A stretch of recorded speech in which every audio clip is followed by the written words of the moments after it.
Então, quem é Holden Caulfield afinal? Um herói incompreendido? Ou só um adolescente cheio de revolta? Para entender de verdade o que se passa na cabeça dele, a gente tem que ir muito além da história que todo mundo conhece. É exatamente isso que vamos fazer aqui: montar o perfil psicológico de um dos personagens mais complexos da literatura. Tudo começa com um problema bem claro, né? O pontapé inicial da história toda. Holden Caulfield, nosso protagonista, acaba de ser expulso do colégio interno dele, o Pense Prep. A grande questão é, por quê? E logo de cara, ele recebe aquele concílio, sabe, do professor de história, o Sr. Spencer. Ele chega com aquela conversa de que a vida é um jogo e tem que ser jogada segundo as regras. É o mundo adulto tentando de todo jeito colocar o Holden na caixinha, sabe, no sistema que ele simplesmente não suporta. Só que o Holden, claro, tem a resposta na ponta da língua. Ele vira e fala que esse jogo só funciona se você estiver do lado dos bacanas. Pronto. Com essa frase a gente já entende tudo. Ele se sente totalmente por fora, um alienígena nesse mundo. Para ele, as cartas já estão marcadas. E olha só esse número.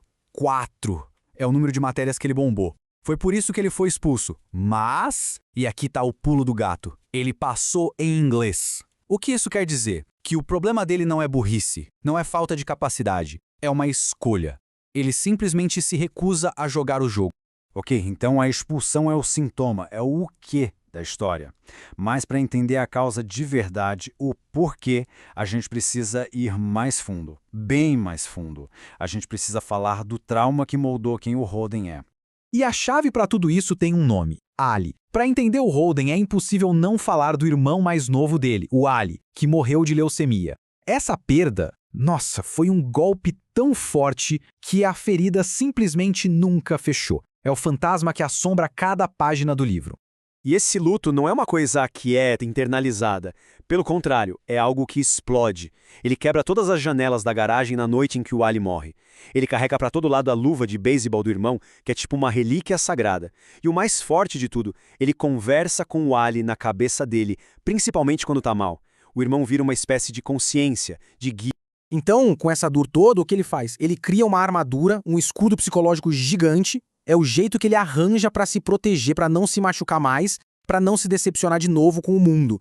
Fingido. Essa palavra é a arma do Holden. É o rótulo que ele cola em tudo e em todos que ele acha que são falsos, hipócritas, basicamente o mundo adulto. É como ele organiza o mundo, os autênticos de um lado e os fingidos do outro. É um mecanismo de defesa perfeito, né? Isola ele, mas, na cabeça dele, o mantém seguro. E aqui a gente vê o grande conflito dele, a briga interna que o consome. De um lado, está o mundo dos adultos, um lugar que para ele é cheio de regras sem sentido, de falsidade, um jogo que ele não quer jogar. E do outro, o mundo das crianças, que ele enxerga como perfeito, um lugar de inocência, de pureza, de autenticidade. O problema é que ele está ali, no meio do caminho, esmagado entre esses dois universos. E o jeito que ele reage a isso tem até um nome técnico na psicologia: contra-controle. Parece complicado, mas a ideia é simples. Tudo que ele faz, mentir o nome, se recusar a fazer lição, não é por acaso. É a forma dele de lutar contra, de se rebelar contra esse sistema que ele acha que está tentando sufocá-lo. Tem uma analogia que eu acho que define o Holden perfeitamente. É como se ele fosse um vidraceiro numa cidade onde todo mundo joga pedras. Pensa na dor e no esforço inútil dessa missão. Ele está ali tentando desesperadamente proteger uma coisa linda e frágil, que é a inocência, enquanto o mundo inteiro parece que está fazendo de tudo para quebrá-la. E agora a gente chega no coração de tudo, no desejo mais profundo da mente do Holden. Uma fantasia, uma imagem tão poderosa que ela dá o nome para o livro todo.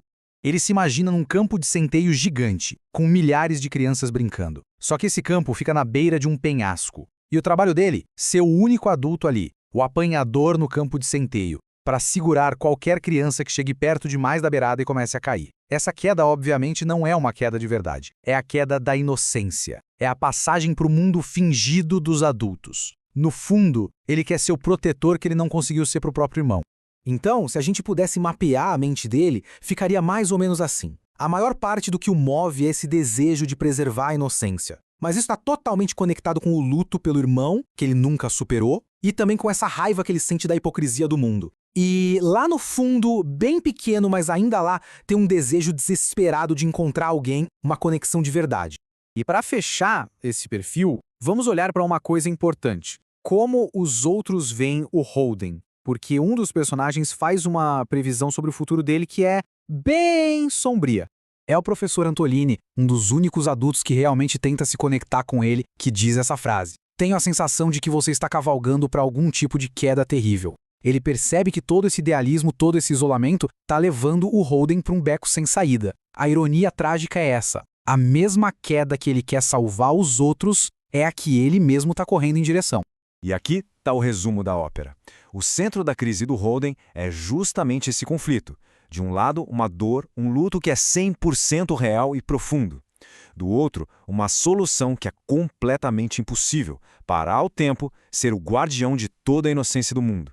É essa batida de frente entre a realidade da dor e a impossibilidade do sonho que está destruindo ele por dentro. E isso nos leva de volta à pergunta inicial, uma pergunta que não quer calar há décadas. Depois de olhar para tudo isso, quem é o Holden Caulfield? Um herói trágico que luta uma batalha perdida contra um mundo falso? Ou ele é só um adolescente em uma crise profunda que não consegue lidar com a própria dor? Talvez a resposta que cada um dá para essa pergunta diga mais sobre quem está respondendo do que sobre o próprio Holden.